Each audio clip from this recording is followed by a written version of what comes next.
It's time for you to know and for us to start a show.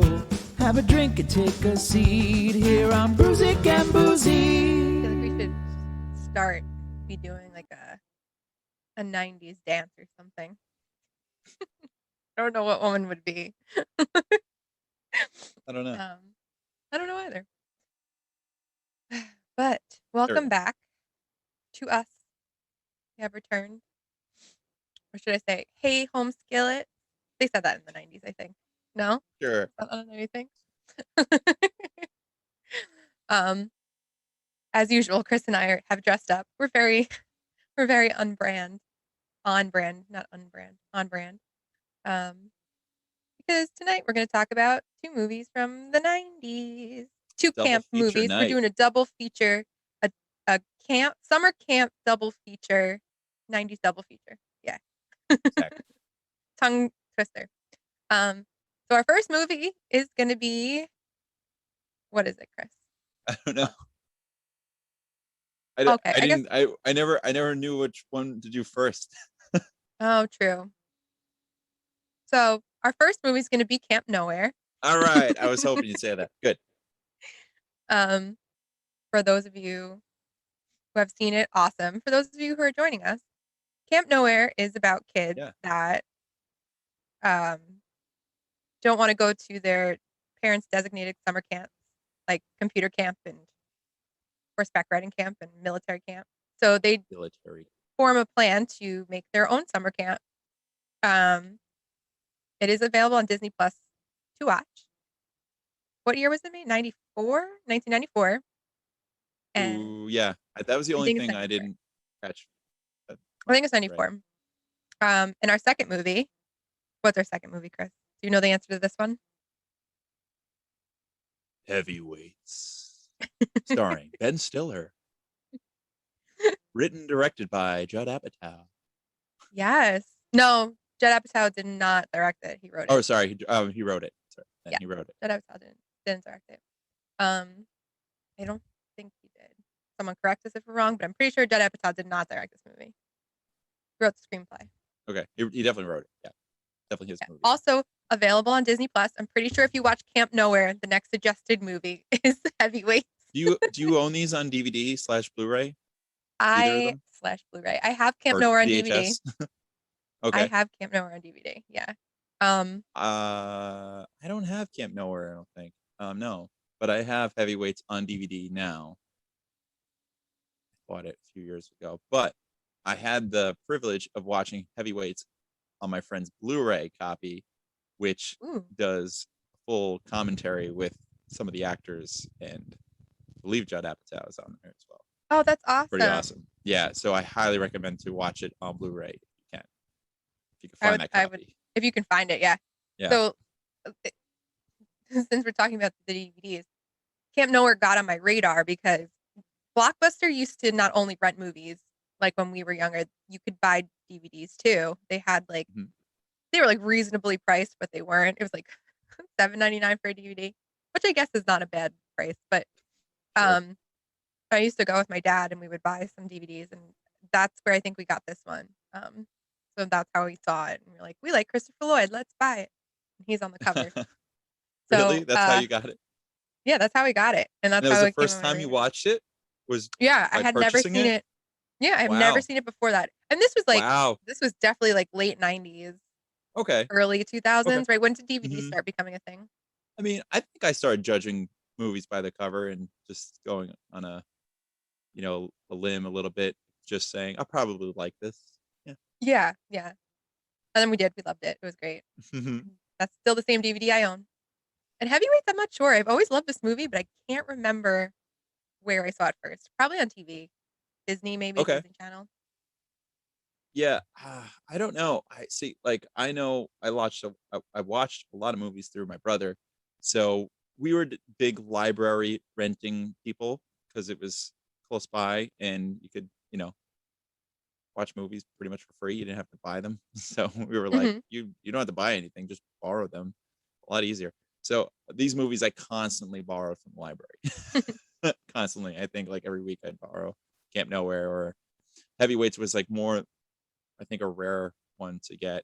They always had them, I think. But like, yeah, I just love those movies. They, like you said, it was just something for kids to watch. And Christopher Lloyd, I loved, and especially for Camp Nowhere. And then Heavyweights, I see. I don't know. It wasn't like we knew anybody specifically, but I think the joy of it being about Goldberg's in it from the Mighty Ducks. I think that's and right. I was going to say really a lot of the kids one from person Mighty in the Ducks we movie. knew. Yeah. So I Yeah. think something about that. And it was weird. I just remember watching it, and like I'm trying to remember exactly like probably like how old I was when I first saw it. Who knows? Just remembering that the bad guy in the movie to me reminded me of, I called him evil David Copperfield, which is Ben Stiller. Ben Stiller's character. If you know who David Copperfield is, I'm talking about the David magician. Yes. He was evil David Copperfield. Like he Not looked like not him. the Charles Dickens classic, right? Not the Charles David Dickens. Copperfield. Not that I can remember that author for any other purpose, but still, for this movie, David Copperfield always is Ben Stiller to me, just evil version of him.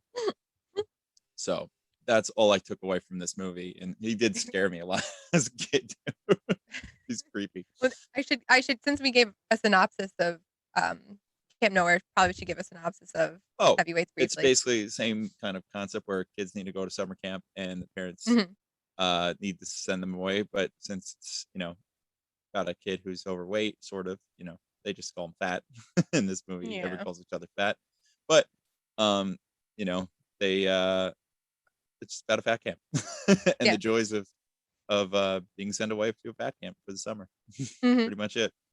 But the camp is taken over by, it's usually run by a very sweet elderly couple, and then it's taken over by Ben Stiller's character, who is a bit of a psycho when it comes to diet and weight loss. Yeah, he's a health nut that is trying to basically what's his character in Dodgeball? Dwight Goodman. Well, he's basically Tony Dwight Goodman. Perkis is his character here for most of us who know the movie, and then what's his character in that movie? I forget, but it's like a take on Tony Perkis, his Dodgeball character, who's a health nut and it's just out of his mind, and he talks pretty much the same. Basically they have that same. Very lazy, but he's just crazier and zanier in Dodgeball than this one, and this is pretty zany, but yeah. I know we're both excited about it, but first, what are you drinking? Yes, I went with something unoriginal today, and I was thinking like summer and just what would 90s kids drink, so I just made some regular soda, just Coke. Actually, this might be Pepsi, actually. And I added some of my my bourbon of choice just to flavor it up a bit. Okay. I will say you. Go ahead. Nothing. I'm just saying it works with everything. I mean, it really does. Bourbon and whiskey are like very versatile. It's like you wouldn't put vodka in a Coke because that's like gross. I like it. It's okay, but you're right. It takes away some of the flavors. Don't always go together. Yeah, I will say though, the ice in your drink looks very delicious. It like makes it look like it's a commercial. It's like very pretty ice. Yeah. It's our ice machine that just. I was gonna say, is that from an ice machine? Yeah, we have like the ice bucket machine in the freezer that makes it so. We're an ice machine podcast now, guys. We're gonna analyze ice. Ice, baby. There we go. That's a 90s song. Okay, so. I've got, so it was my birthday this weekend, and a lot of my very generous friends gave me a lot of awesome things. Like you gave me some great stuff, which I was gonna hang up the picture you made me behind me, but I completely forgot to hang it up before this episode. Save it. Okay, I'll save it. I'll put it in my vault. But a lot of my friends gave me craft beer because they know I like craft beer, and I have so much craft beer now to last me for years. Like, it's an insane amount. But today, shout out to James because he got me this. And I think I had a Brooklyn, who is this? Oh my God.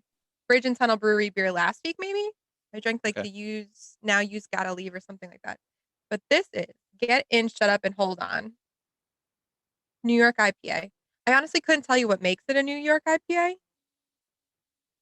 Big citrus, tropical fruit, hop aroma flavor, low back, and bitterness. Honestly, it's all those things. It's not really bitter. It's pretty fruitful. and it does have a little bit of a haze to it. It's quite delicious. I was gonna say, as long as it tastes good. Yeah, I really like it. It feels lighter than typical IPAs that I drink. And Bridge It's and Tunnel caffeine Brewery. free. Caffeine free. Gotta go for the caffeine free. Bridge and Tunnel Breweries in Queens, New York, right here in Queens. Yeah. So I like it. Check them out. This is the second beer I've had from them. I gotta log it in my Untapped. Keep track of it. Yeah. So, All right. anyways, I love both of these movies, and I know I'm sure you have too. I think we love it for the same reasons. We just came across them at different times in our lives and have had fun. I always put these movies on right before the summer starts, like right after I think I got like out of school. Like these were like my kickstart the summer feel good movies. And even when I was like in high school, we'd always quote Heavyweights was a big movie for most of my friends. They knew that movie. Not too many knew Camp Nowhere. I think I had like one friend who knew that movie, or maybe two I'd watch it with. But Camp Nowhere was just a movie I loved as a kid, and my brother and my mom would make us watch. I think Make you watch it.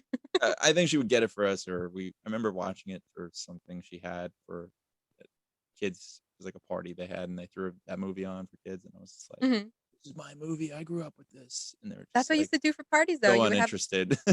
a party in your basement, and like you'd play games and you'd watch a movie. Like that Yeah. used to be my like This those is were my definitely- childhood parties. This is definitely a party for kids movie, I feel. You know what I wanted to ask you before we started talking about the movie was, have you ever been to summer camp as a kid? As No, an adult? but we had, I mentioned this last week, we had what's called like a summer rec program we went to in the summer. So it's kind of like summer camp where we go in the mornings and we'd be there Yeah, most of the day. same. But I feel like it's not the same That experience. was it. Yeah, like it was more educational what we did. I did pretty something fun. similar. I got tired of it as I got older. Yeah, same. Yeah. But I definitely learned more about 90s things at summer camp or like at the summer rec program, because the kids who were our counselors were of the high school age in the 90s. So it's like I kind of like adapted to what they were into because they just would do their own thing. Yeah. And like I said, my mother's a teacher, so I was around her high school a lot when she taught, and I saw a lot of the kids, how they grew up in the 90s and like what they wore and how they acted. So it kind of like I said, I think a lot of the 90s kind of passed on to me, even though I wasn't a 90s, teenager. I still like kind of was exposed to it a lot. So yeah. I think even not like even that, but like my cousins are older and they like that's really I was grew gonna up say in my the cousins 90s too. and, like, Oh my, they had like a lot of influence on me. I'm the for sure. baby, so it's like Yeah, there's so no one younger you than me, really had influence there. Yeah. Yeah, Big like everything baby. I learned about the 90s was what my cousins did and taught me Yeah. and hanging out with them. So like I think when I watch this movie, so it's kind of tying to Camp Nowhere, I think there's a part of me that feels connected to these kids, even though they're actors. Like I'd seen them in my cousin's age generation TV shows, even though they're probably directed for us. Like a lot of these actors you see in a lot of 90s TV shows and or movies. Yeah. So I wanted to talk about our introduction to the movie and the first character we see, which is the main character, who is Morris / Mud. Mud. I love that nickname. And his mudlet or mullet, I should say, that he has is incredible. I love it. And here at So Micro 90s. Chippewa is the first scene where they're in it's like the same as Heavyweights, which is like I didn't know. I guess they did this for kids and parents where they would actually like they would go door to door. Yeah, and go to the door and have sales camp people watch a video in your house. Interesting. Yeah, Interesting it's time. so weird. Like I remember, so like it's not camp related, but I remember like Walt Disney World would like mail you a video to show you like what they have to offer. So like that hit home when he was watching that video. I was like, oh my God, I remember in the 90s. If you wanted a video, there's no like computers really back then. How else are you going to see something of that video quality? You're not going to see it on a regular computer back then. You have to see it through real video. So it's kind of cool. Yeah, I mean, I love the old ways of that. I love that scene because his dad cracks me up. Like I can't imagine anyone to be like to like be like that in real life. Like I'm sure there were men in the 90s that like just So looked like that. I didn't know this. Do you know where this kid is from? I really looked it up. I Bud? never saw the other movie he was in. His real name is Jonathan Jackson, who plays Mud. Mhm. I don't know what else he's I been in, saw him though. later on in something that, because he was older, but he still had that kind of voice and he had that baby face that I was just like, Mhm. oh, that's Mud, and like I knew right away. But he's in a movie called Tuck Everlasting. Did you ever see that movie? No, I haven't, but I've heard of Okay, it. it's based on a book. I never read it, but he's in that. Also, there's an episode, and this kind of like ties in what I was saying about the 90s kids that would pop up all the time. Because I'm also going to talk about the other character in this movie because he ties into it as well. But there's what's Boy Meets World. He's in. There's a Oh. episode later in this series where Topanga and Corey break up for a quick hot minute because the girl, her name was Lauren from some ski trip, like hits on him, and then he's confused of who he's supposed to be with, and then she gets jealous, and then and it's the girl Lauren is played by Velma from Scooby Doo. I forget that actress' name, but then Linda you have Cardellini. thank you, yes. Linda So Cardellini. she's playing Lauren, but then you have this guy comes in. What was his name?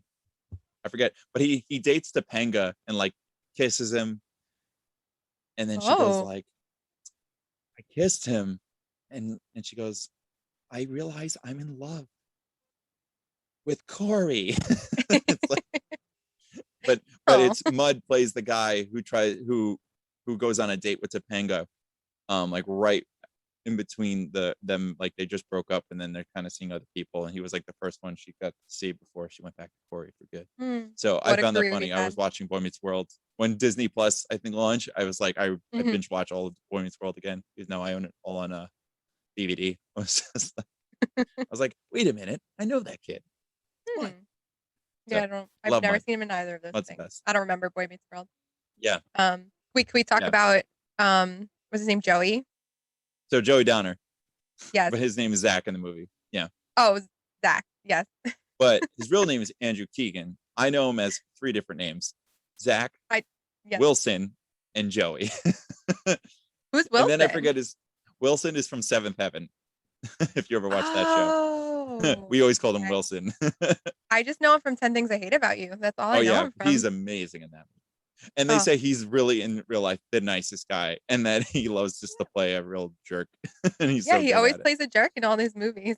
Yep. No, he like in the interviews, they say like he is the nicest person. Oh, I mean, it's according to that, but like he's just really good at playing a jerk. But well, it seemed that and way. then you I get could be wrong. typecast. Who knows? I don't know them. But yeah. Yeah. And so he's great in this as the bully / best friend. I don't know. Yeah. It's kind of weird. Yeah, I know. You get introduced to him It's in a the weird next scene. clique of And he's kids. like, and I yeah, wrote that in my right? notes. It's a weird clique. It's so weird. There's like, you have one girl who's like very popular, it seems. Then you have a bully who Right. It was fake like the bullies nerd his boy, friends. the nerd. bully / somewhat popular boy, but still doesn't, or just pretends to be. You got the popular girl who doesn't want to exactly be popular either, but that's always the case. And then you have the nerd girl that hangs out with the popular girl. Yeah, But they're like why? best friends. Just good friends. They live down the block from each other. I really don't. They probably live next, like around I don't know. each other. I'm sure there's a movie before this to explain all of that. But there's a universe. Hopefully there's a trilogy of prequels to explain all of that to us. But wait, so we get Early introduced to oh my god, his name's Zach. I keep wanting to call him Joey. No, Zach, his name's Joey. Yeah, Zach. Zach. Yeah.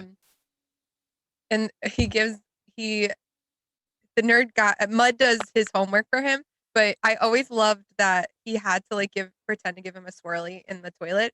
Zach, please stop it. No. Did people really do this? And first, one, did people really do the swirly thing? 2, does your hair really do that thing it does to Mud's where like they faked it and they like took it and swirled it as if it was like going around the toilet? I needed the answer. But I remember like thinking he looked so different with his hair up like that. Like I'm like, is that the same kid? I'm like, his hair looks so off. And I'm like, oh, it's because it's you can actually see his head now. not covered in hair. Yeah, true. No mullet. So much mullet. There's some really good character introductions in this movie. Like you get the beginning scene, and then you have this scene, I know the and opening then the line next is great. scene. I'm in hell. Shoot. Yeah. Oh, he breaks the fourth wall there too, which is so funny to me. I don't know know. why. Whenever I watch it, I'm like, oh, he's talking directly. It at the happens. camera. It happens a couple times from other characters. I want to say him especially, but maybe one or two more. I think there's like a Later. moment where he's narrating at one point too. I can't remember. He like voices over.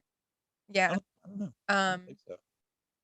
Yeah, the 4th of July scene. Is he narrating at that point? Maybe not. I don't know. No, what he's doing is he's like talking about the letter he's writing to his parents. Oh yes, it's the voiceover of the letter. But don't worry, Mom. Yeah.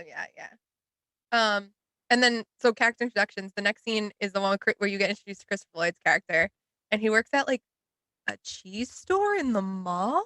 He sells like Cheese Whiz in the mall. Always confused at me a what kiosk. the heck was going on in that scene. Yeah, Still does. he has like a and I just watched fish. it now.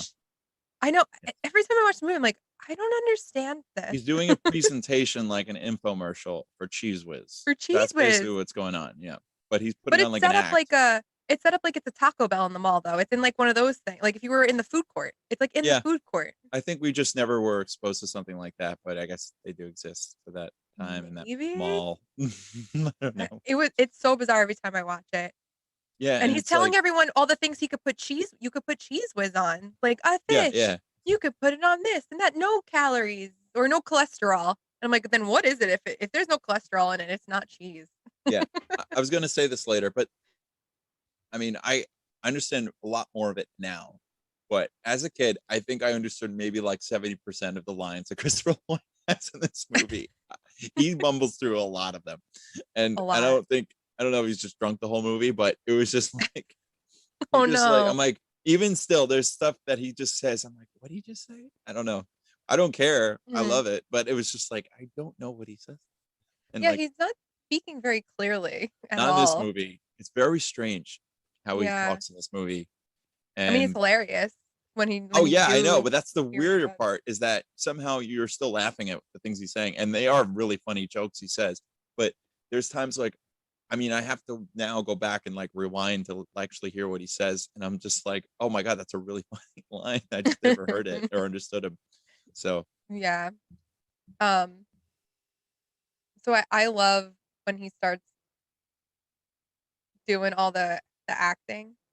When he starts putting on the costumes to convince everyone's parents to send them to, because they have to convince the parents that they made a real, like they're going to real camp.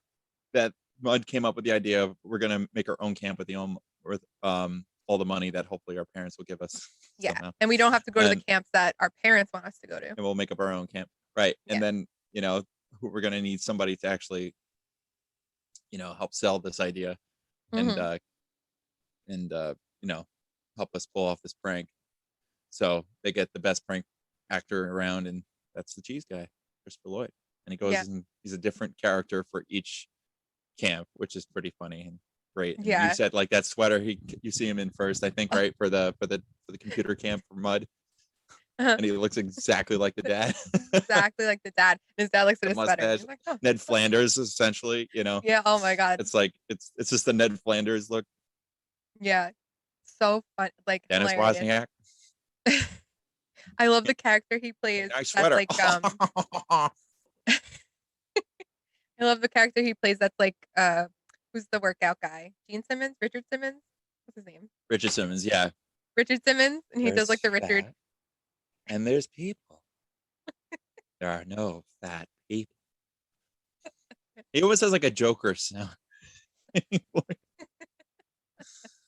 Well, we're going to take you and be fat or people.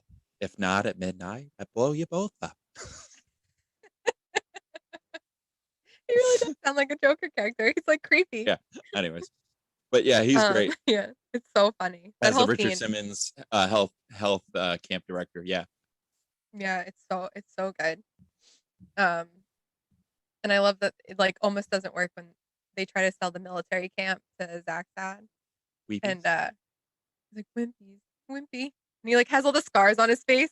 Yeah. I love how they just jump to all the different camps and he's just like, He's playing with that fake knife. I never understood that thing.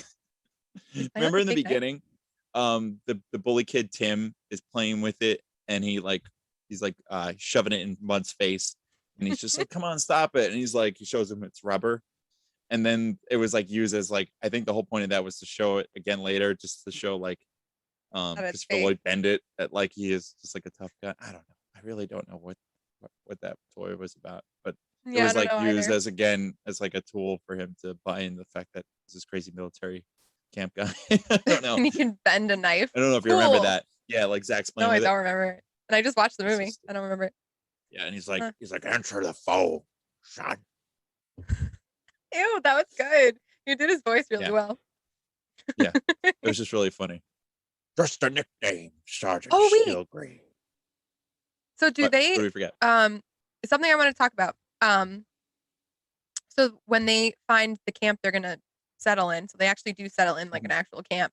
The guy who sells them the cabins is we did kind of skip over it. I was gonna say, wait, when does that happen? No, I think was that before? It might happen after this. I think it's after. Whatever. I think you're okay. Yeah, it's after, and it's Burgess. Yes, it is. What's he doing in this movie? I know. I honestly, when I was a kid, I used to love him because he was in Grumpy Old Men. Mm-hmm. And then I still am a huge Twilight Zone fan, but he was in a couple episodes of the Twilight Zone, too. He's in one of the most famous ones where his glasses. And they make fun of him on The Simpsons, I think, or something. Yes, right? yes. And then there's another one when he's super strong. Okay. Yeah. But yeah, I saw him in this movie. I was like, what? But he's also the Penguin, too. You can't forget that. Oh, yeah. In like the Adam West Batman. Holy moly. Look at that. Yeah, he's so random in this movie. He literally has like a minute and a half of I know you're watching, you're like, all right, kids movie. And then Mickey. And like, oh, yeah. And he's, yeah. Okay, cool. But you're like, I loved him from this movie. I'm like, yeah, he's good in that. Yeah. But I'm like, Rocky? I always forget about him in Rocky. But he has one of the best lines too. It's just like, he's like, in the 60s we did this. He's like, all this sex, drugs, and debauchery. I mean, Christopher Lloyd's like, I knew I've been here before. Yeah. Reverend Jim. All about the drugs. So funny. Yeah. Well, I love that because it sets up like the vibe of the camp. Kind of. Yeah. Like, it's not like a Friday the 13th camp. It was like a Woodstock kind of camp that they're taking over. Yeah, exactly. It's awesome. I love that vibe. I love the vibe they gave it. Yeah. And that bus you see is so cool, the hippie bus. Oh, yeah. Who doesn't want one of those bus, like hollowed out yellow bus? We kind of skipped over, but I always would see this actor. I actually saw him, I think he was in Knives Out, if you saw that movie. I did not. He's still alive. The actor who plays Poke. Poke. He's the guy who's trying to get the gremlin off from Christopher Lloyd, from Dennis. But like, I just watched, I would just always say Poke. Poke. Retire in October. When I go, I'm going with a perfect record. And he's like one of those actors that's like always the bridesmaid, never the bride. Like he's never the main character of anything. Yeah, I just watched My Best Friend's Wedding, and he's like, is he in that? Yeah. That's right. Yeah. I'm saying he's popping in a bunch of 90s and whatever movies. He's a great actor. I don't know his real name, but he's in this for some reason. I don't know it either. Yeah. But I like that guy, and I would just like to quote him just going, I don't know. It's just like they needed more of a character to give Christopher Lloyd some more challenge, I guess. Yeah, I'm like, and at the end, it doesn't matter because that guy kind of disappears and then he comes back. But like, there's a huge chunk of time that you kind of just forget about him. It was just that like we need people to chase this guy, so we'll have this guy too. I don't know. It was, but there already is a chase. Anyway. Like the cop is after. Whatever. Yeah, it works. It works. Yeah. Anyway, so we get to the camp. And they set up the camp, and it's really fun, and they're just doing whatever they want. And then I don't know, this always like I kind of hits my childhood, is like them playing Manhunt at night with flashlights. Yeah, like how fun is that? Yeah. And And then they do the famous, and we used to do this all the time with the flashlights. I wish I do it. I don't have that. It's just like What are you doing? money, mud, Yeah. money, mud.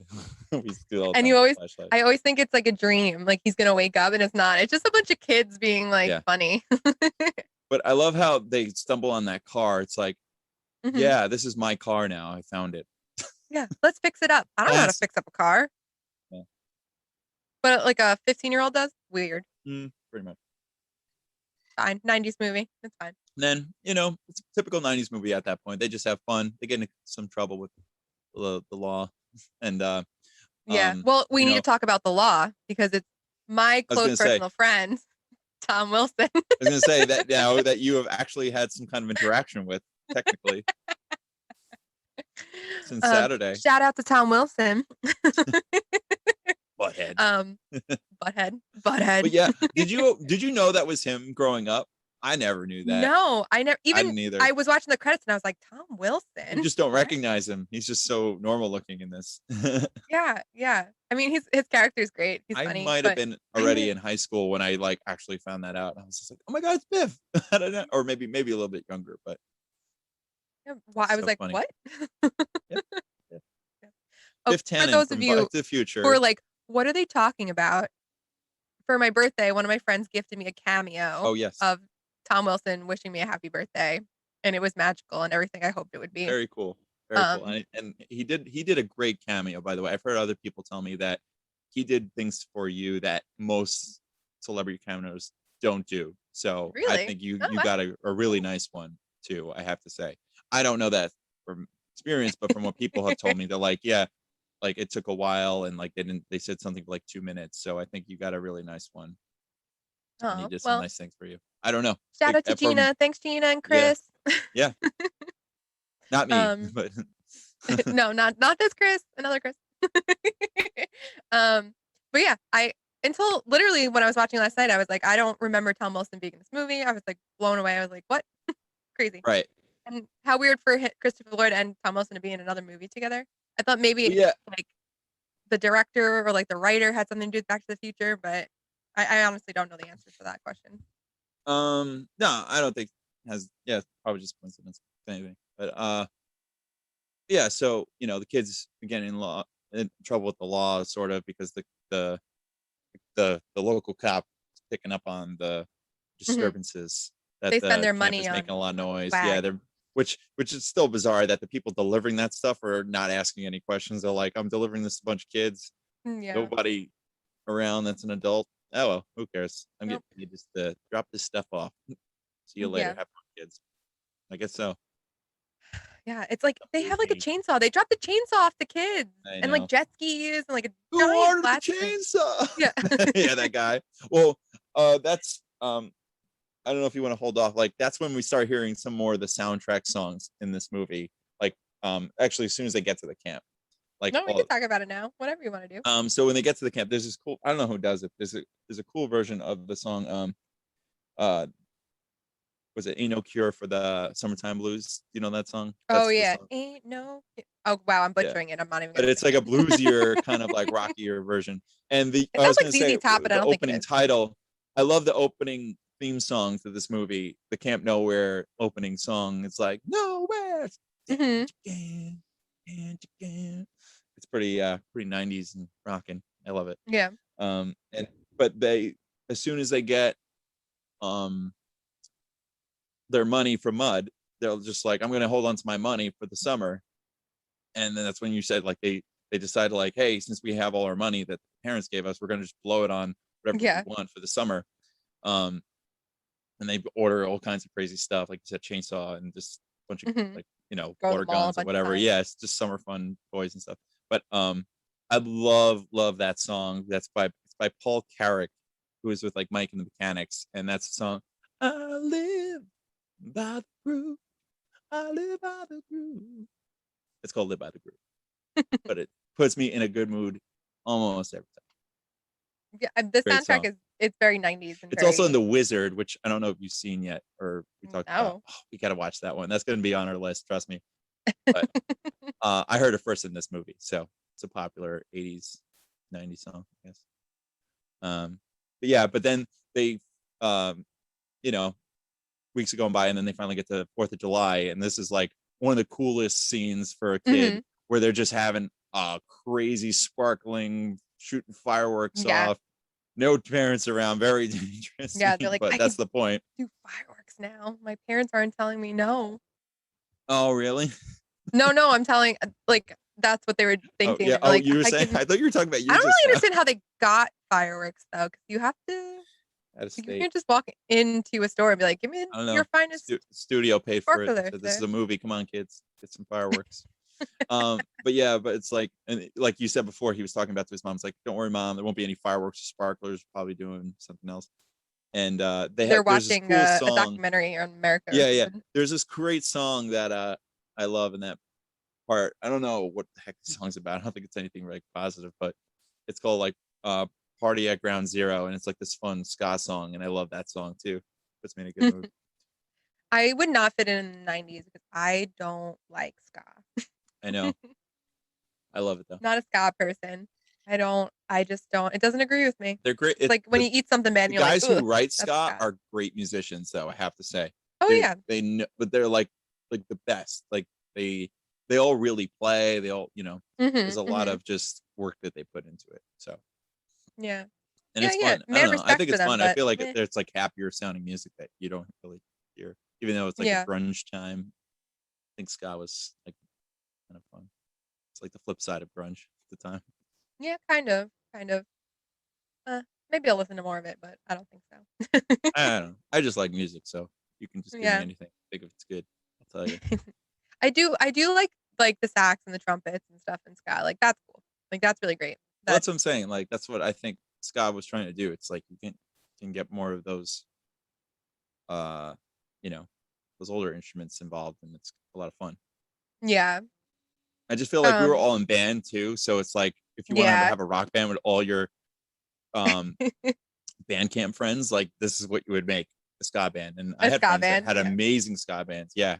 From high school. Yeah, like one still like one of my favorite bands of all time. Shout out right now to they're called Old Fashioned Oyster Crackers. What a cool name. Oh. They're amazing. OFAC, we call them. Yeah. How amazing are Old Fashioned Oyster Crackers though? They have a great song called it's called Jeff Survived the Aggro Crag. And the beginning is awesome because it's beginning is they had the theme song to Guts, and then it would go into the real song, which was catchy as heck. So.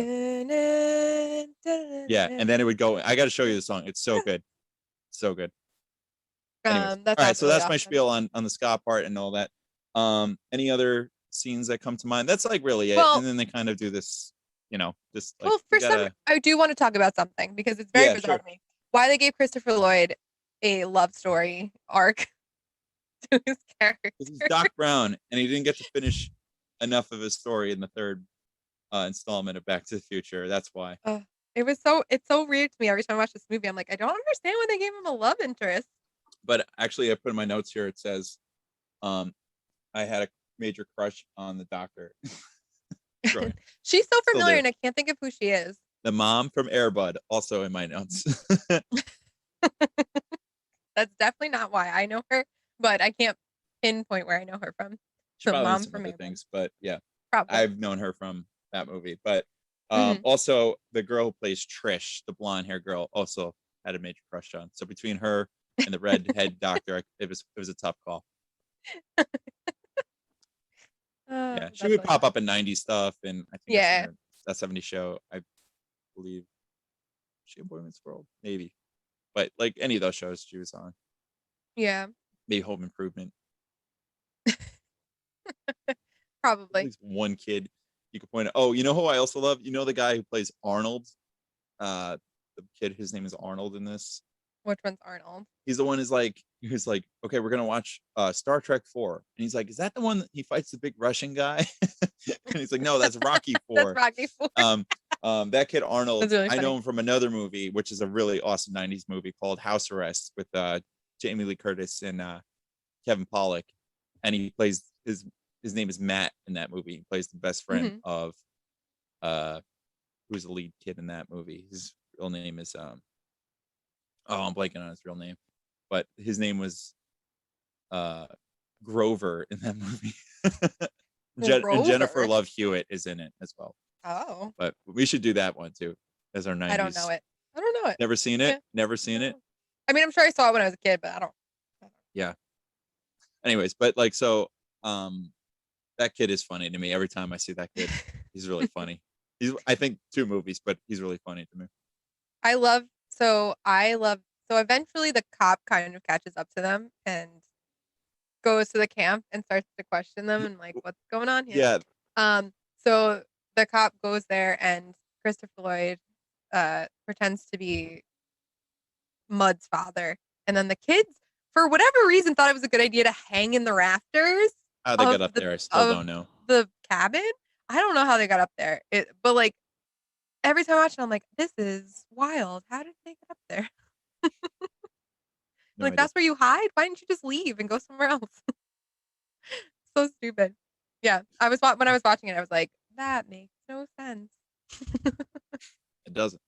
No, So, it doesn't. Also, I was thinking this too. That was really the first time they interacted, Christopher Lloyd and Biff.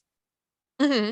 Yeah, actually, that's true. But this reminded me, like, you see, like those 2 scenes where they go out of the camp and they have to go shopping and they almost get busted for buying beer. I do love that. I used to say that all the time. I'd be like, I love my beer. Christopher Lloyd has to cover for Andrew Keegan for buying the beer with the kid from also Heavyweights, which we're going to talk about in a little bit, plays in that movie and in this movie, who plays the clerk. He goes like, he has a fake ID. It's from like whatever. It's like, he's like, that would make you 21. He goes like, no, this is 1994. That would make you 31. And the girl's like, no, it's like, if he's something like if he's 21 and he's born in this, then the year is 1984. That's such a good line. But yeah, but like he comes over, he's like, about your bum knee. I love when he goes like, I love my beer. And he goes like, looks real, eh? And he slaps the leg. I love my beer. It's like I just coat it with a bunch of like polishes. Rye brew for your dear old dad. But yeah, but like my favorite scene too was like, I've always wanted to do this, even though this movie really chose not to do this, is when he gets stuck in the car door of when Hendrix catch up to him and he's in the car wash going through it. Oh yeah. And he's just like, like I never understood any of the lines in that scene in particular, but oh yeah, he's just yelling over the car wash. Yeah, but like if you really listen to what he's saying, it's so funny. I can't remember right now, but like he's just saying like, oh, this is part of the the service here. We walk you through it. Like you work there. But he makes a Doc Brown face at the end when he goes like, thank you for using Wigwam or whatever it's called, and it's like you hear that like alarm go off, and he's like, oh. I love it.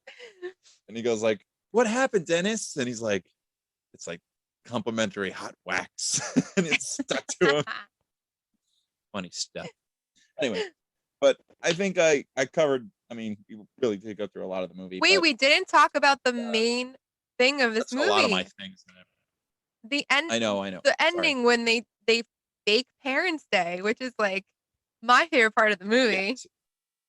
Yes. It is. You take over love from it. here. It's so I forget how they find out, but they tell their parents that there is no Parents' Day, which I don't know. I guess Parents' Day is a thing at summer camp.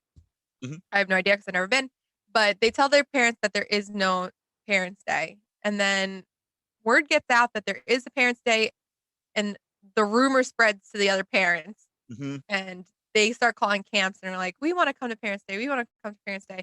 So they think they're busted. So they come up with this plan that they're going to fake Parents' Day for each of the different camps on the same day.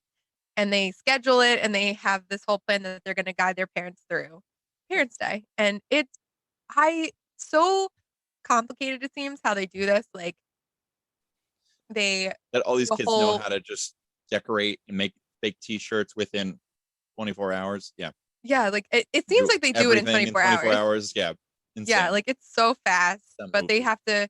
They only show the theater camp, so they show the theater camp and um the blonde girl doing Annie. Mhm. They do Trish. the fat camp, Mhm.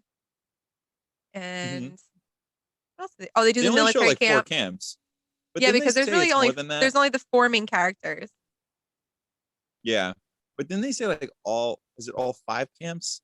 And I think they only showed like 4. I don't know. I can't remember, but I could be wrong. Like Mud says like we're gonna do all the camps, but he gives a number, and I'm like, and then when you Hmm. actually watch it, I feel like that's not the amount that he says it is. Like it's less than that. It doesn't matter, but Yeah, I don't know. I I just gotta go remember back and watch 4. it. But Um, mhm.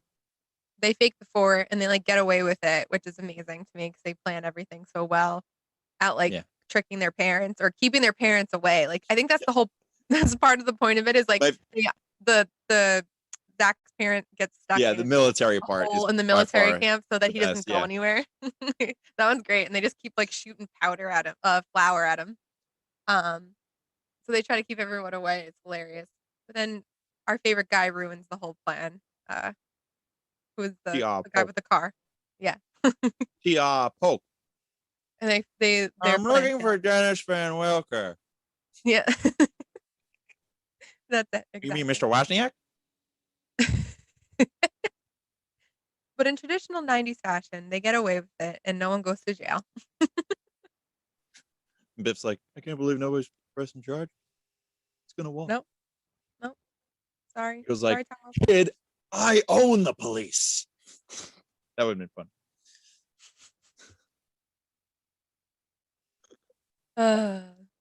But yeah, I mean, you know what the thing is, this movie. I mean, the fact that like no one goes to jail is amazing to me, but also that um, it just feel good. You know, you feel so good.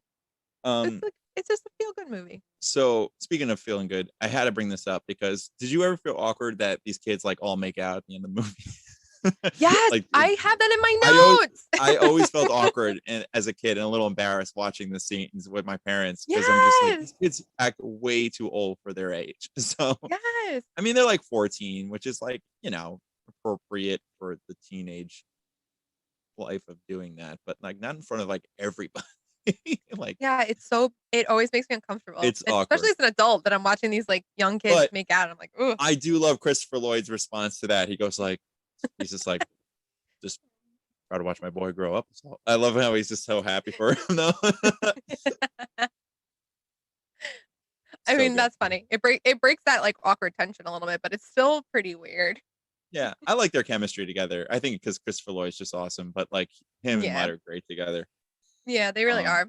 yeah, and like even their whole like the lima bean scene where he's just eating because he Hmm. told him if you eat them, I'll give you $1 for each. So good. You don't want to choke. Hold on, Morris. Hate to see you choke. That's 70. great. I mean, lima beans are delicious. I don't know why kids hate I like them. They're all right. them. Actually, I think I like lima beans better than. No, I don't know. Maybe I don't. I haven't had them in a while. Probably Yeah. just showing what I eat. It's bad. But maybe you guys start paying me to eat some more. Lima But bean. heavyweight. So good. We can transition to heavyweights, I which know. is Hard starts transition. like I said, starts Transition. off Let's just go. almost doesn't start off exactly the same. I think I love the intro. What do you like better, the intro to this or heavyweights? Overall, I Heavyweight think for Heavyweights me. is a better movie. I'm not gonna lie. Oh yeah, I I agree love with you. Camp Nowhere. Heavyweights I is agree. by far Yeah. a better. No, I agree. I think it is a little bit of a better movie. Yeah, it's just the tone is there, and it's like I said, it's taken a little bit more seriously, and it's just overall better, Yeah. funnier I think movie. like That's the all. the But message I is do love them both clearer for in different Heavyweight. reasons. Yeah, I love them Hmm. equally, but for different reasons. But Hmm. overall, it's a better movie. Hmm. So yeah, like I'm always obsessed with that song in the beginning of Heavyweights, the Party of Five song that Please we sing all it. know. Everybody wants to love. And they want to live. And everybody wants to love. And they want to love. But everybody wants to be closer to free. Yeah. Yeah. And then we get to the, like I said, it's the last day of school. School lets out. And it's like everyone goes crazy and they go home for summer. And I just love Jerry. You're learning the life of a fat kid in a matter of minutes. He misses his bus. He has to walk home. I'm like, that's so brutal, but so funny because they're just showing all the struggles of a fat kid, which is really mean and sad, but also just really funny too. How they make it out to be, where how they like frame it. Each like little thing tells a different story for how this kid has to deal with life. That's like the kind of the moral of this movie, right? It's like, it's just like, so he's kind of like down on himself and down on his luck, and like that's kind of related to him being overweight, but like by the end of the movie he's like, no, I can do all these things, I'm awesome. And like, I have great luck, like I make my own luck, I make my own life and stuff like that. I don't know, that's my takeaway. Also, in the intro to Jerry, he has an Islanders t-shirt on. Takes place in our home in Long Island. Yeah. It's awesome. Whenever I watched it, I was like, oh, I forgot. I don't know if my brother might have had that shirt or not. Probably not, but I just, and I don't think as a kid I realized that. I think like everybody was from Long Island, so like I didn't really pick up on it. Yeah. What did you just talk about recently that was like Big? Oh yeah, It was like right outside New York, so we think it's also Long Island. There's a lot of popular movies that are filmed on Long Island. Meet the Parents. There's a bunch. Heart of Oyster Bay, which is where we tend to hang out. So it was just like, it was kind of cool to see those things like familiar for us to be like, the local locations of movies are always fun to see, especially TV shows. So I wonder. I mean, Judd Apatow's not from New York, is he? I'm not really sure. My Judd Apatow knowledge. I don't know. I haven't called him in a while, but hopefully. I was hanging out with him and Brendan Fraser and his wife. Find out, but he never told me. I asked Brendan Fraser, and he's just like, "I'm from the jungle." No.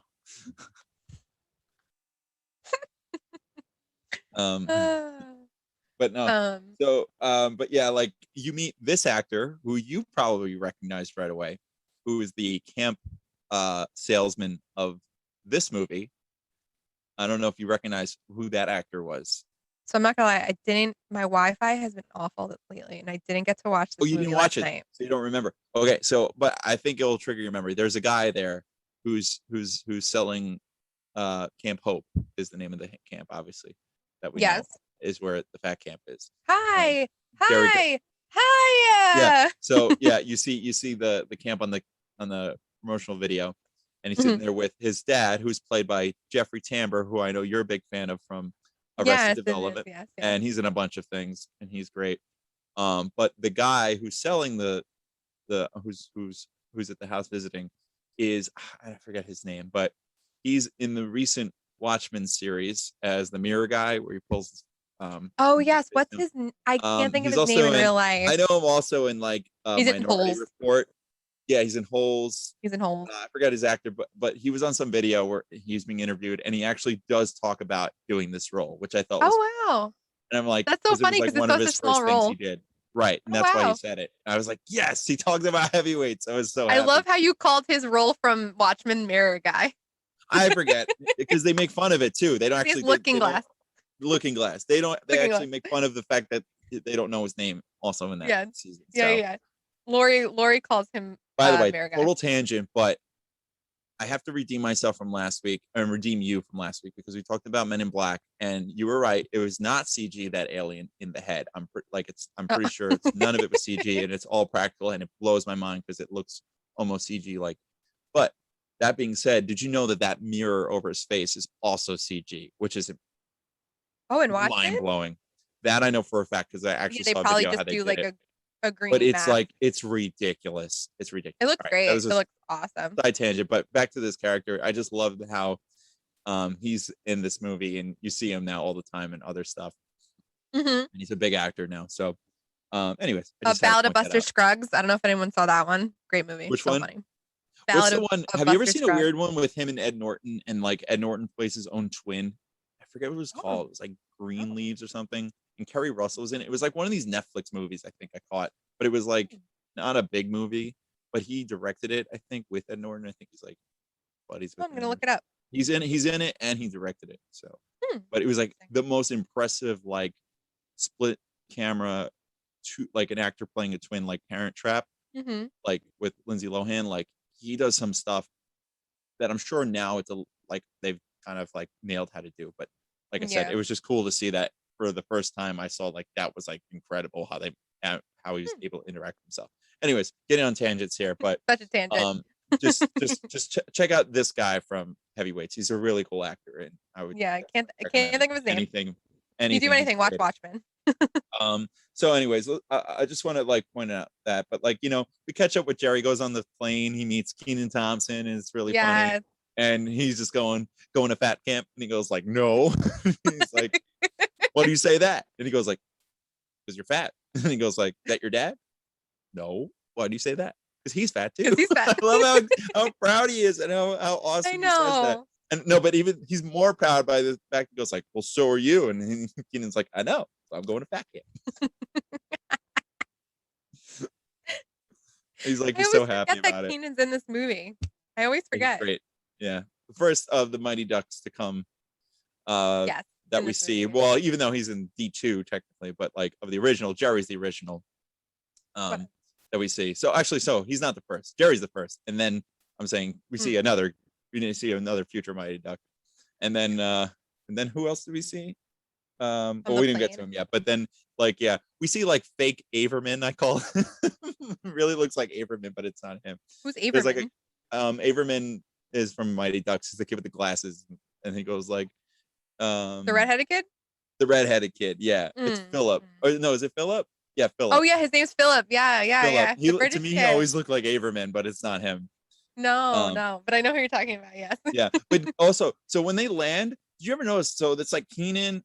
I think it's Philip, and was it Sims there? I don't know. It's a couple of the main kids are there. Oh, I love Sims. Oh, I know. As a kid, and still to this day, I feel so bad for that kid. So bad for him. Still, he cries, and he's just this big, lovable thing that you want to hug. You just want to hug him. Always, yeah. I know. They showed there's like introduction to Sims. Wait, no, sorry. Sims isn't there. Sims isn't there because he's at the camp already, just going.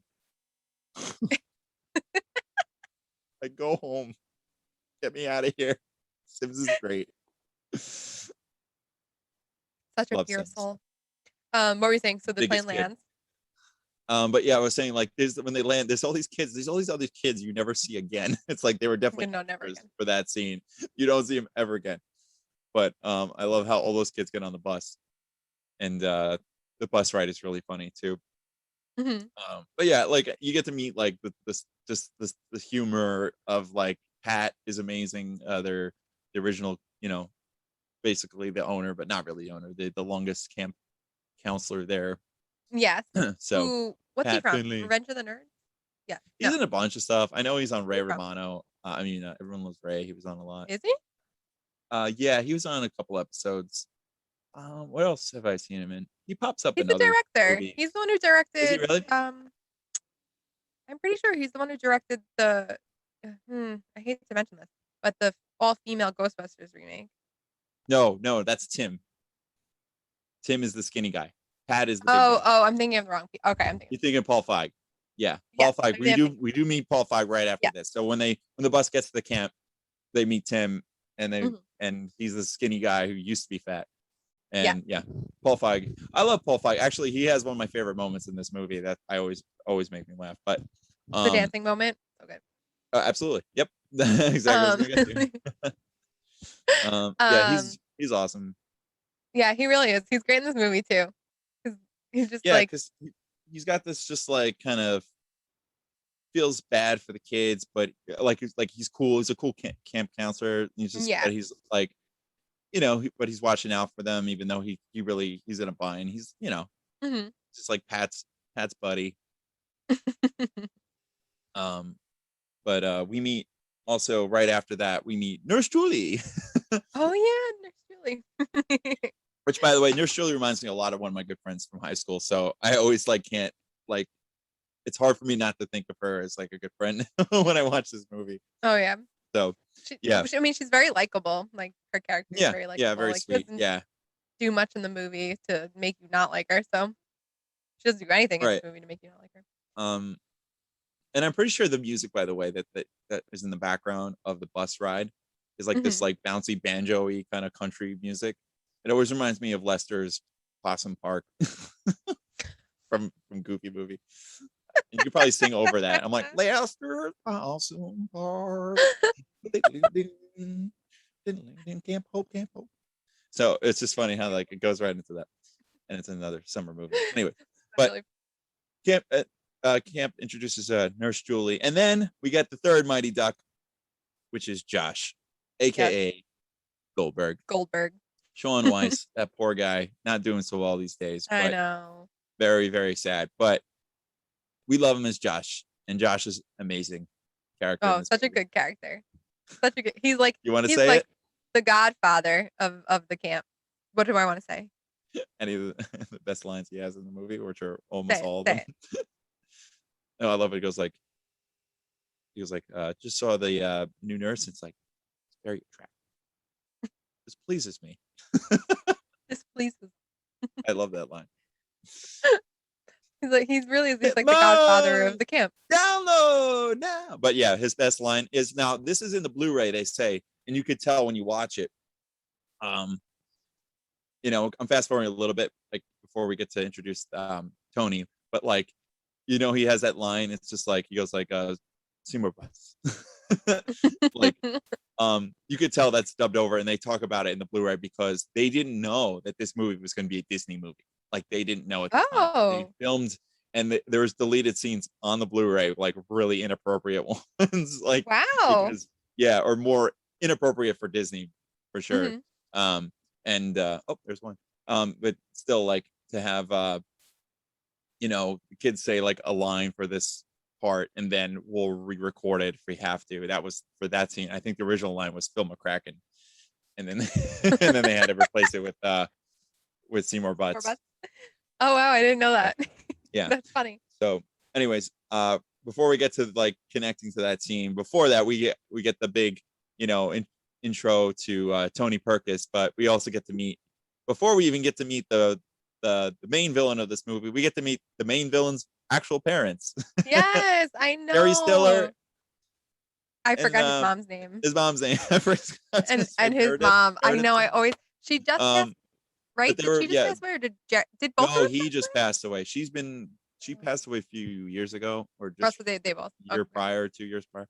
Yeah, and he just passed last year. Oh. I know. That actually made me a little sad because he's so funny, and it's George Costanza's dad.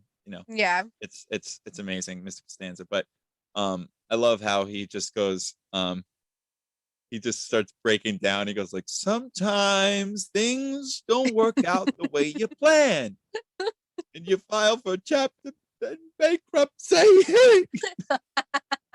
What do we have to show? In a room full of kids. I know. He goes like, and then we get the best. my friend and I, we always do this to each other. We go like, he goes like, can we get one more last hi, and everyone's like, hi. Hi. And that's when you see Sims crying, right? Yeah. No. Well, Sims is crying about 90% like basically of the film, every scene. So sure, I think he cried. I think there's a close-up of him crying in that scene. Yeah, like, but no. I want to get to the part where you see Tony come in, and he's just like going for the high five. And nobody high fives.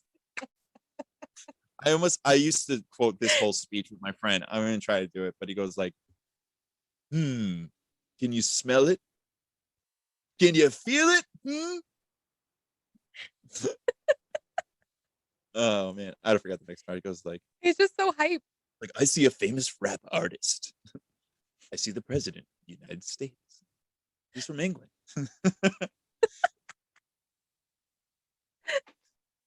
But he goes like, kids, at age 12, he's like, I weighed 300 and something pounds, had bad skin, no self-esteem, and no self-respect.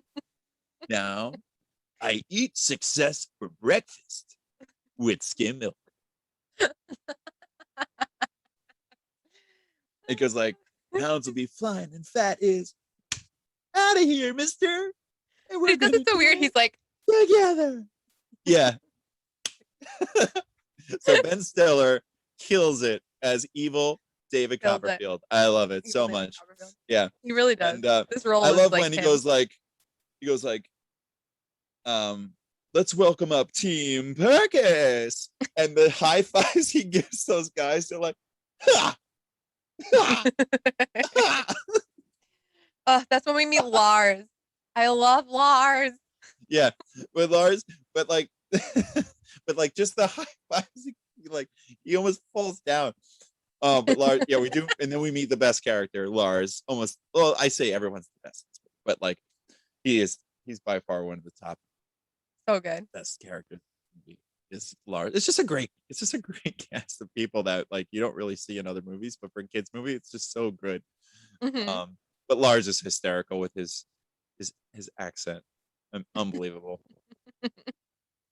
I was gonna say, was it right after that scene they go back to the camp? Yeah, and that's when Lars is like saying hi to everybody. Hello, I'm your new friend and counselor.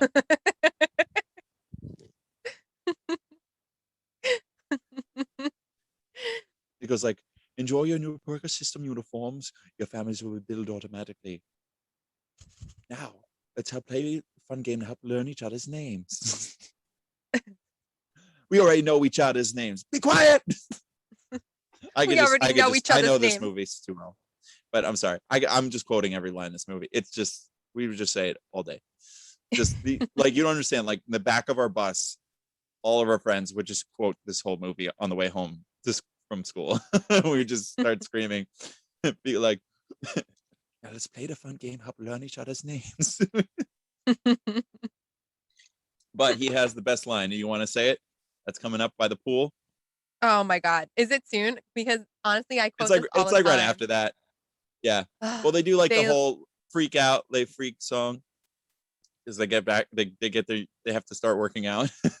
Oh yes. These poor kids. Like, come on.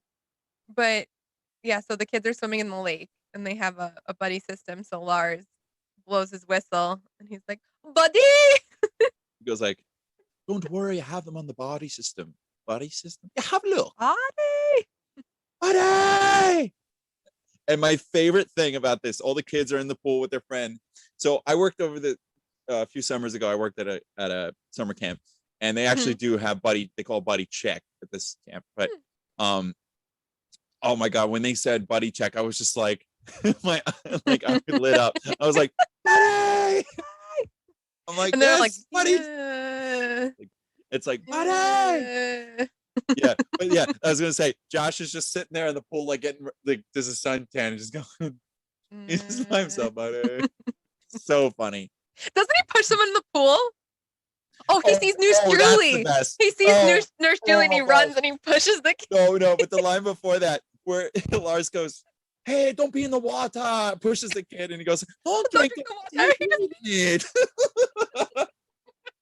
Nurse Julie. Lars is so funny in this movie. He's so good. I wish I saw that guy more. And I have no idea who he is. No clue who he is. Is this fake Austrian or whatever he is?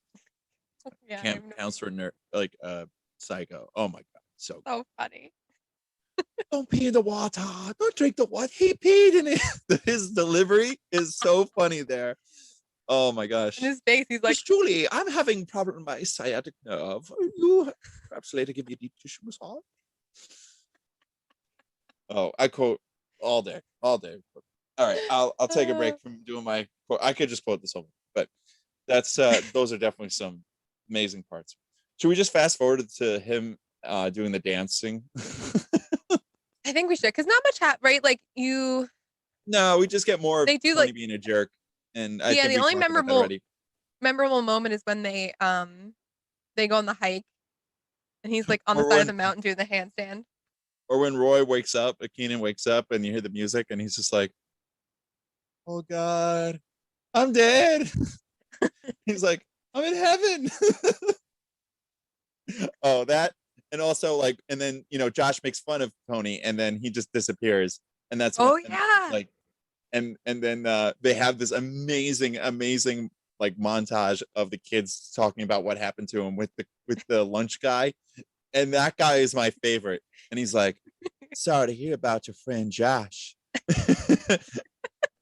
And like Cody and Sam are like saying all these crazy stories. Living with the guy in the park that has no legs. But I love how that guy just goes at the very end. He goes, "Yeah, he's dead." I say that all the time. It's like, where's whoever? I'd be like, "Yeah, he's dead." Sorry to hear about your friend Josh. So funny. Yeah, so they troll Tony a lot 'cause they don't want to lose weight, and Tony gets angry, and it's like Tony's inching closer and closer to a psychotic break. Yeah. Because of these kids. Should we talk about him just working out like insanely crazy in this movie? Like for everything that he does, he just finds a new workout within what he's doing. Like he's riding his bike and then stops and then just starts doing he lifts the bike. Like what? Starts doing curls with the bike. And then he puts it on his back and runs with it. I'm telling you, Ben Stiller must have had a blast just improvising all of those scenes. He must have. Is that the same scene when they're breaking into his cabin, or that's later? Well, a little bit later, but yeah, even there, when he just picks up the log, "Come on, you devil log!" My light almost fell. Oh no! I overdid it with the log scene. You devil log.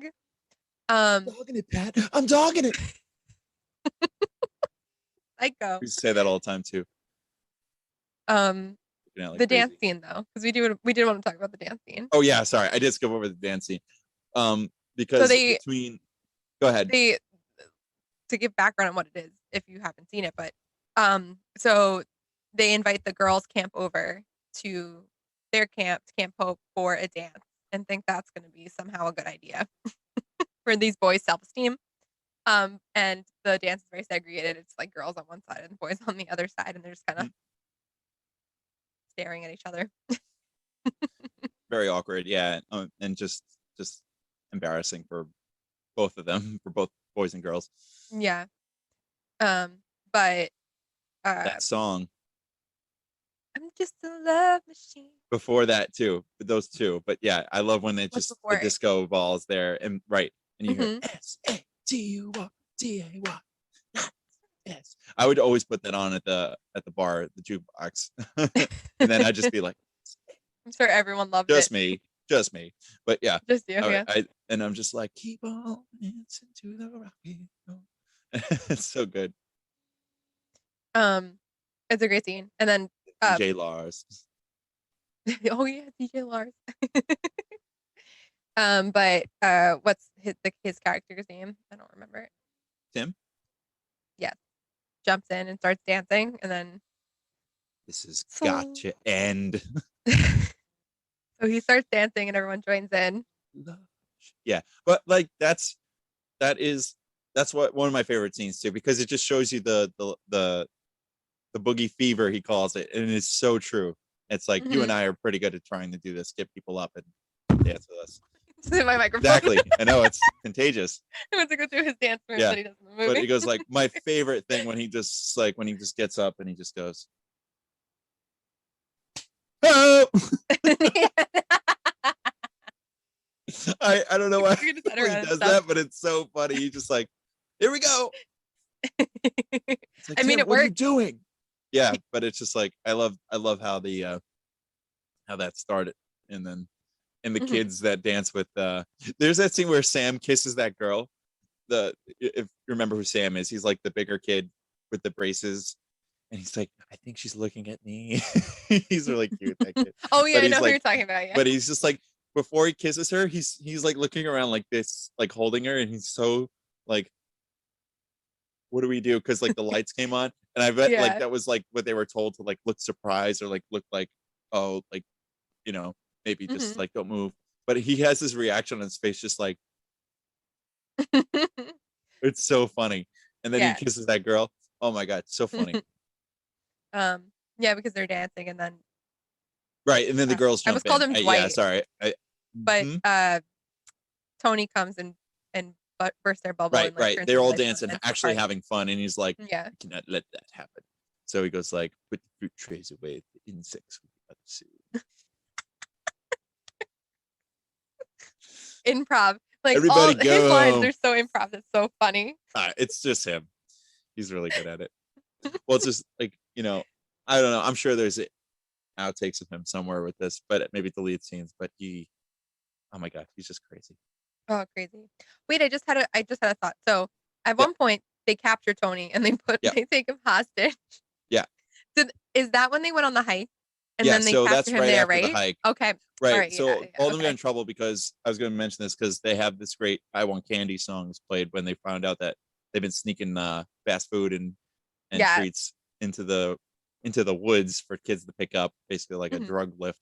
And then and then they have, from that point on they gain weight back because, you know, nobody's really losing weight to begin with, but they're starving because they're fed nothing. So and it's like they have that crazy snap when Tony loses it in front of them because they're all gained weight for their weight check-in. Yeah. So it's just so crazy, and then he forces them all to go on the hike. But yeah, I think I used to say that line too, where they're working out on the cliff, and or was it the one before that, or like they're walking. There's this crazy story he's telling. Have you ever paid attention? Like, it's so much funnier now as you know, that I'm older, that I actually understand what he was saying. I'm sure it was improv. He's like, have you ever heard the story of Icarus? And he's like, he rolled a ball up to the sun and it melted. You're all just like Icarus. And, like, that is not Icarus at all. That's like he's mixing Icarus and oh my gosh, what's the other tale? I don't know. My Greek mythology is not right. Greek mythology. Sisyphus. I don't know. I believe is the one who rolled the ball up the hill. That's like the story where the ball had to get rolled up the hill, but no matter how hard he rolls it up, it always roll back down. It always rolls back down. Oh, so he's like mixing two things. So real little bit of tangent here before I got to tell you a story about that actual Greek myth story. With Sisyphus. We had a philosophy class I took. My teacher, it was a really cool class. Like, we could just hang out and talk a lot of the time in that class. But he was explaining that story. It was my first time hearing about it. And it's like he was asking everybody's opinion about the story, and he came to me and he's like, called on me, and he's just like, so Chris, what do you have to think about that story? What does it mean to you? Or like, what's your opinion on it? And I was just like, well, you know, he rolls up the ball of the hill, comes back down. I'm like, you gotta just find meaning in it. And he goes, okay, I like that. Explain. And I'm just like, well, I think it just means that rock and roll lives on forever. And I had one kid next to me. He just goes, I like dropped the mic and I walked out. That's pretty funny. I could have, but no, I didn't. I just remember saying that to him, and I was just like, I'm gonna try to say it with a straight face. And he goes like, he started laughing so hard. My teacher was great. He laughed so hard, and then he looked at me and he goes, very good. So anyways, that's a Sisyphus story. But basically, I love that Tony is telling completely the wrong information to these kids. And I love, it's probably another improv brilliantly done by Ben Stiller. For sure. For sure. For sure. All right, I always that's it for me, this whole movie. You know what I'm talking about? Just so I have to talk about when Ben Stiller is being held hostage and he makes the Hershey kiss and gives it to Philip. Oh, great. Yeah. It's so mean. And then he what does he do? Like, so they're all in the auditorium, right? And the parents are there. And then he's like up on the rafter, something wild, right? Yeah, he's just Yeah, like he clock just golf appears pucking. as a villain, like just ready to just like take them all on. Just magically appears, and it's scary. That part scared me as a kid. I think when he just starts clapping, Yeah. because that's so creepy. Like that, the fact that that's a villain move. Like, very nice try, but you're not. Well, You did not succeed. they also have the kids once Tony is held captive are actually having a good summer. They have Yeah. like fun. Yeah, right. And I'm just like, yeah, I love that video of him making fun of the kids. How like he goes like, no dinner, no lunch, no breakfast. How's that grab you? That poor kid, that one kid at the end, they zoom up on this kid and he's just like, he's just about to break. Josh, how do you like the food here? I love the food. Wait till I finish the question. Oh, they're like filling a promo. Yeah, they're like they had the Kenny the cameraman. Yeah. Who plays Kenny the cameraman, by the way? It's like one of Adam Sandler's friends. Yeah, Alan Covert, I believe his name is. Yeah. Grandma's I boy. never know He's any of those Grandma guys' Boy. names. Yes, Grandma's boy. Yeah, I love the ending, and then his parents like take him away, and his parent is played by Ben Stiller, just dressed as another character. His dad is played by Ben Stiller. Yeah. Yeah. Tony Perkins Sr., the lighting fixture king. Yes, the lighter fixture king. This movie, I told you, I can quote all day. But we forgot to say one of the best lines. One of the best Tony Perkins lines when he's on the freaking nails and the ice is on his chest, because he's showing all the kids like what they'll be doing, and it's just like how crazy and insane he is, and he's just like, so he has the ice on his chest. You'll all be doing this by Labor Day. All right, do it to it, Lars. Be my honor, Tony. He breaks the ice with a hammer on nails. Oh gosh, spikes, so crazy. This is the 18th level of the Perkins system. The 18th level. Or whatever it is, yeah. Oh my gosh, so funny. Such a great character. This movie is really, you can watch it anytime too. It just like makes you feel good.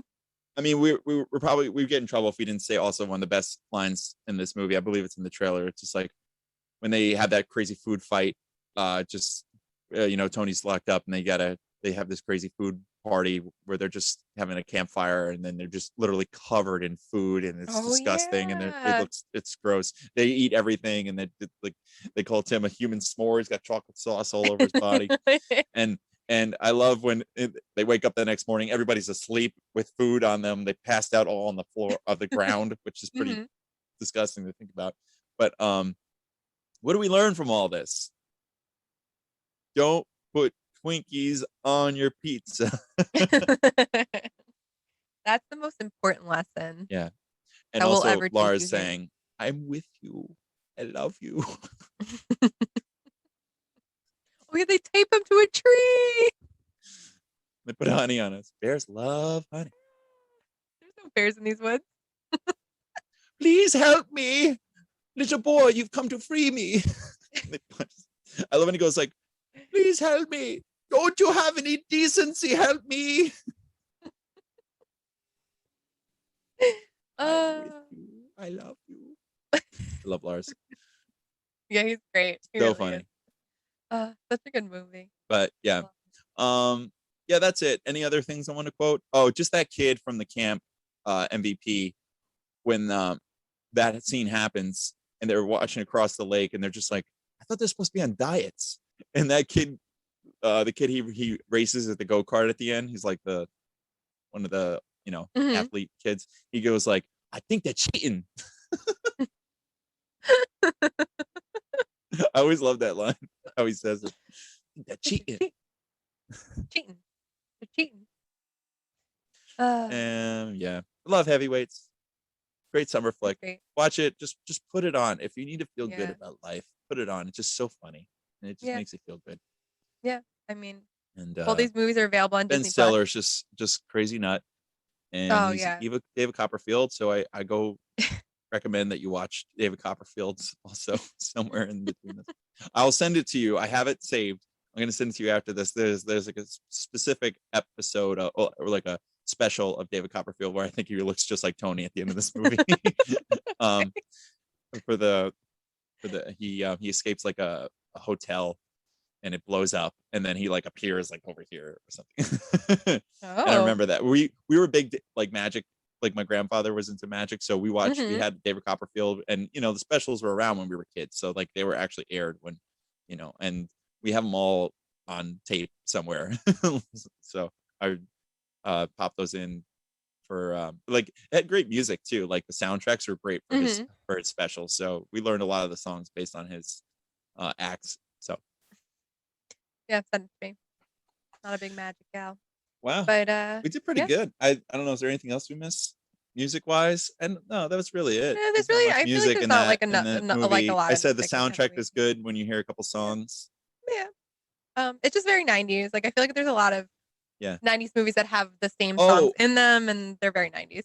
I just thought of something, and it has to do with our outfits when you said 90s. So Mhm. there's a scene, we're going back to Camp Nowhere, but Okay. where he says, Ned Flanders, his dad, says to him, he goes, hey, Morris, it'll be fun.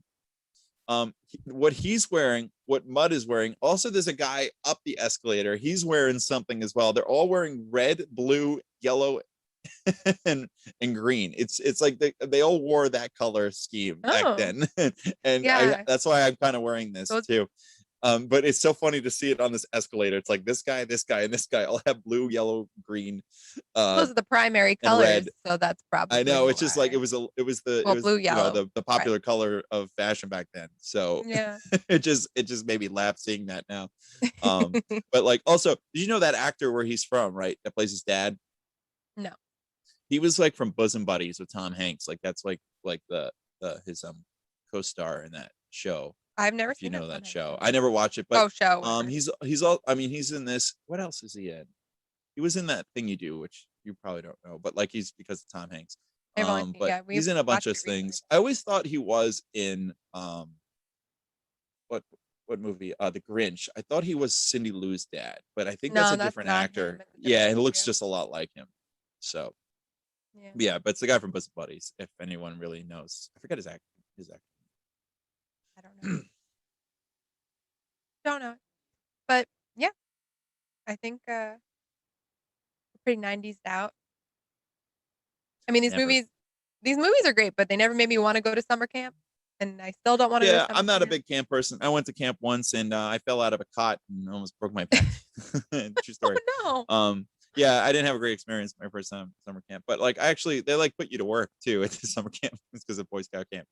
And I'm like, Oh, it was Boy yeah, I kind of Scouts. want to just like, I know it was fun at times. Actually, once I got like going, I had a but yeah, I'm not the best outdoors person.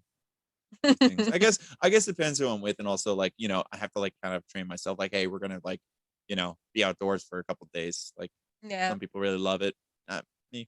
I could live without it. I'd rather just go out and do other things in my life. I went to cheerleading camp once. That was in the woods. That's cool, I guess. I mean, I did band camp, and that was kind of like this. I always felt like kind of like Yeah. I had a lot of fun at band camp, and I know like that's a cliche, and that's like kind of a joke, but band camp for us was a lot of fun. That's what I've heard. I don't know. I took a lot of naps. Like we had a lot of time to kill, so I would I had like the best naps at band camp, and it was like beautiful outside, and I would just be like, I wake up, like go eat, take a nap, and I'm like, cool, just chill out. It was a lot of fun. Hang out with some friends of mine. Yeah. Play some music. If you can, go watch these movies because they're great. Available on Disney Plus, both of them. So Yeah. you have no excuse if you don't own or don't or Yeah, not I a think subscriber. to Disney most people Plus. have subscriptions to Disney Plus nowadays, so Yeah, give them watch. I think most people do, and most people have seen these movies. I'm sure. Yeah, For the true. younger kids, I don't think so. Maybe, and for the kids who are, I'm sure. I'm curious the people who actually were the same age as those actors, if they really even saw those movies, because like Mm. they may have been older at the time that they didn't think there was much for them. But Maybe. like I have cousins I think that may or may not have heard of those. Like I've heard of them, but never really like loved them the way Mhm. we do. That's my point. Yeah, Wasn't directed to them. yeah, true. But let us know what you think, as usual. Leave us some comments. What do you want us to do in the future? We have a special treat next week, I think, because Even though technically this is our 10th episode, correct? So happy 10th yeah, episode. technically this is our 10th episode. Yeah, happy We 10th were gonna episode. switch it up, I know, but this is our happy 10th episode, by the way. Yeah, And for next week's, I cannot wait. For next I know, week. same. I'm very excited. I'm not gonna say, but Yeah, we got a special movie. it's gonna be good. Yeah. A lot yeah, of a lot of voice acting done by me for next week. Just put it that way. Oh yeah, for sure. Can't wait to do it. I'm excited because it's like one of my favorite voices you do, and yeah, we're gonna have a good time. It was one of my favorite movies as a kid. I watched it a whole bunch, so I'm excited to talk about it. Yeah. So anyways, thanks everybody for the best damn summer of my life, and hopefully yours too. Well, on that note, we're signing off. Your friends in time. Bye.